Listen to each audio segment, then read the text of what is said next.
நீங்கள் ஒரு free fire பிளேயரா? அப்போ கண்டிப்பாக உங்கள் லைஃப்பில் ஒரு டைமாச்சும் இதை யோசிச்சு பார்த்துருப்பீங்க. நம்ம 2000 3000 ஏன் அதிகபட்சம் 10,000 கூட கொடுத்து டாப்அப் பண்ணியிருப்போம் ஃப்ரீ ஃபயருக்கு.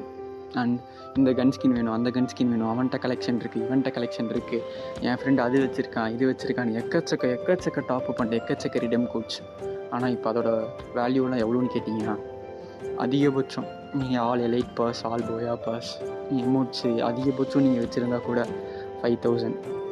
ஸோ இதுக்கப்புறமும் நீங்கள் யோசிக்காமல் இந்த கேமுக்காக நான் டாப்அப் பண்ணுவேன், நான் எனக்கு வீட்டில் இருக்க காசெல்லாம் எடுத்து கொடுப்பேன் அப்படின்னு நினச்சிங்கன்னா உங்களை விட பெரிய முட்டாள் யாரும் கிடையாது.